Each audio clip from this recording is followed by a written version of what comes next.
کیا سیاست کا دین سے کوئی تعلق ہے؟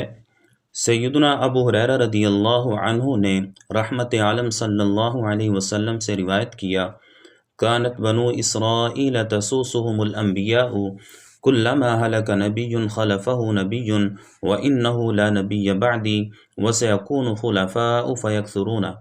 یعنی بنو اسرائیل میں سیاست، ان کے ریاستی و قومی اور دینی معاملات سنوارنے کا اہتمام انبیاء کرام فرماتے تھے۔ جب کسی نبی کا وصال ہو جاتا تو ان کی جگہ دوسرے نبی تشریف لے آتے۔ میرے بعد کوئی نبی نہیں آئے گا، البتہ کثرت سے خلفاء ہوں گے۔ لفظ سیاست کے کئی معنی ہیں۔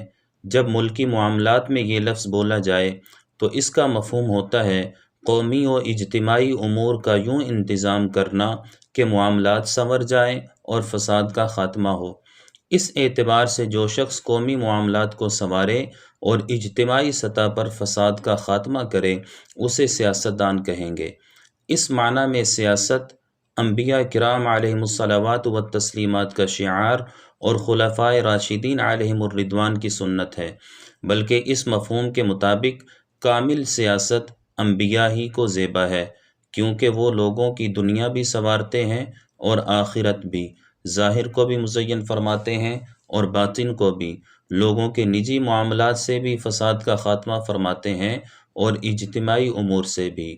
بعض لوگوں کا خیال ہوتا ہے کہ سیاست اور دین کا آپس میں کوئی تعلق نہیں، دین نماز اور روزہ وغیرہ کا نام ہے، جبکہ سیاست ایک طرح کی دنیا داری ہے۔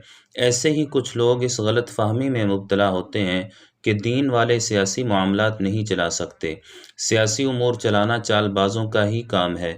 سچ یہ ہے کہ جھوٹ اور خیانت پر مبنی سیاست حقیقت میں سیاست نہیں، فساد ہے، اور یہ کسی بھی مسلمان کو زیب نہیں دیتی، جبکہ حقیقی سیاست دین کا حصہ ہے۔ یہ انبیاء کرام علیہم الصلوات والتسلیمات کا شعار ہے اور ان کے سچے وارث ہی اس کا حق ادا کر سکتے ہیں۔